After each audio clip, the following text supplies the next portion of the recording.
Mansour Barnaoui contre Brent Primus, ça vient de terminer. On peut appeler ça une guerre. Ils ont tous les deux été très très généreux. Alors on va commencer par ce qu'il y a de plus important, comme d'habitude.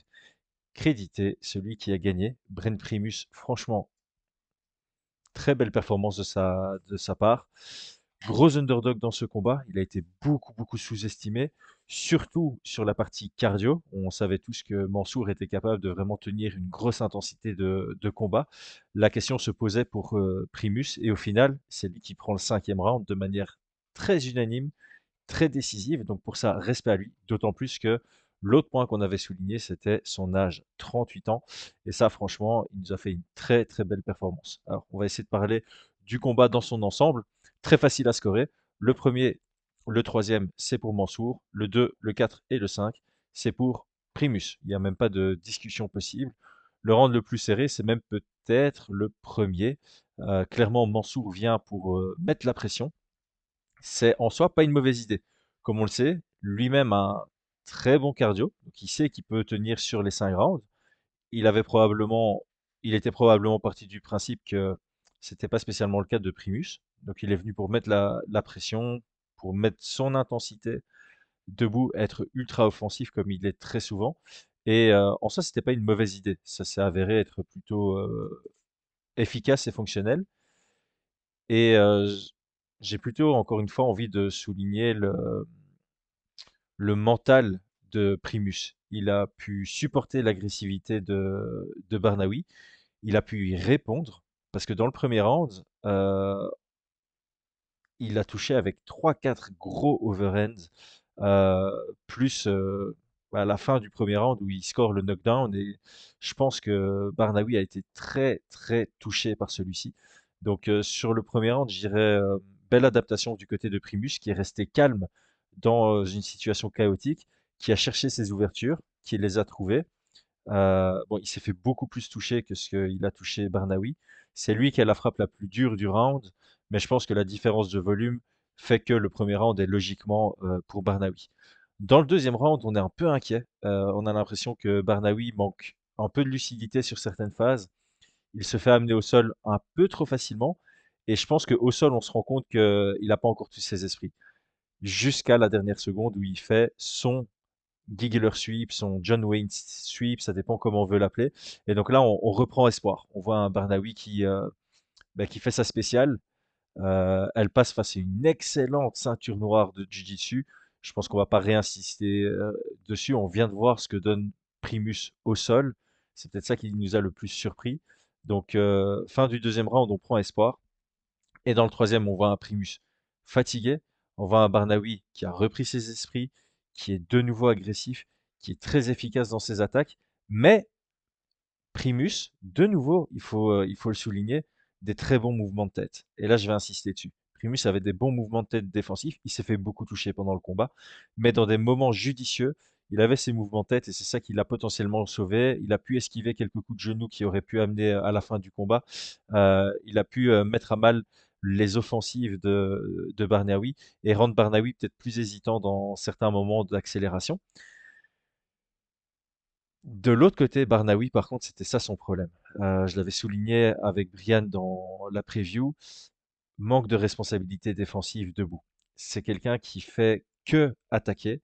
On l'avait dit, c'est très difficile de se préparer pour quelqu'un qui ne fait qu'attaquer comme Barnaoui, avec en plus de ça une bonne allonge, une bonne gestion de la distance, euh, une grosse intensité. C'est pas facile de trouver des partenaires d'entraînement qui peuvent réciproquer ça, mais ça lui a aussi posé problème de se concentrer que sur l'attaque, de par le fait que Primus était capable de gérer cette agressivité et de répondre sur des moments clés avec son agressivité.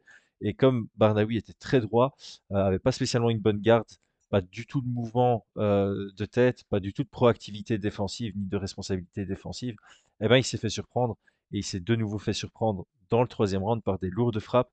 Il s'est fait amener au sol et là, voilà, on a vu un Bren Primus qui clairement prenait le dessus, tout simplement, euh, au sol. Donc, du quatrième round, pardon, je viens de dire troisième round. Là, Primus a largement pris le quatrième round grâce à un sol ultra efficace. Euh, il a réussi à contrôler les mouvements de Barnaoui.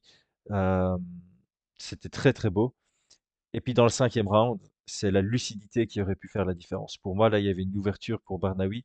C'était de mettre beaucoup moins la pression que dans le quatrième round et dans les rounds précédents, de rester à distance de son jab et de toucher. Vu la différence de taille, je le dis tout le temps qu'il y a une différence de taille comme ça, il y a une distance, il y a probablement une distance qui se tient sur 5 à 10 centimètres, une distance à laquelle Barnaoui aurait pu toucher Primus sans se faire toucher en retour. C'est l'allonge, simplement, son allonge. Et il aurait pu gagner ce cinquième round avec deux gars qui étaient dans une extrême fatigue en touchant, bougeant, sans se faire toucher en retour. Primus a manqué de lucidité en premier. Il fait un shoot complètement télégraphé. Et là, ce qui aurait été judicieux de faire, c'était de désengager du côté de Bernaoui, rester debout, parce que c'est là où la différence de niveau était la plus claire à son avantage. C'était pas quand lui était en top control, c'était pas au sol, c'était pas en lutte, c'était même pas au clinch, je dirais, c'était en distance d'anglaise. Et malheureusement, il a accepté d'engager cet échange de lutte. Il s'est retrouvé sur son dos et il n'avait pas suffisamment de jus pour faire quoi que ce soit. On a vu un Primus qui a attaqué le arm triangle peut-être un peu trop longtemps, et puis finalement une superbe prise de dos, une menace de soumission jusqu'à la dernière seconde. Donc pour ça, franchement, le mental de Primus, le menton de Barnaoui qu'on doit souligner, franchement, il a encaissé des bombes et il est resté debout. Primus aussi pour la peine. Donc ça a été, j'ai pas envie de dire Fight of the Year, parce que clairement c'était ultra engagé. On avait deux athlètes qui étaient très généreux, donc ça pour le public et le divertissement, c'était très sympathique. Sur le point de vue technique, bah, techniquement et offensivement, c'était chouette à voir. Techniquement, défensivement, beaucoup moins. Et en termes de gestion de combat et de lucidité dans le combat, bah là, il y a évidemment des manquements d'un côté et de l'autre, en termes de lucidité, même des deux côtés.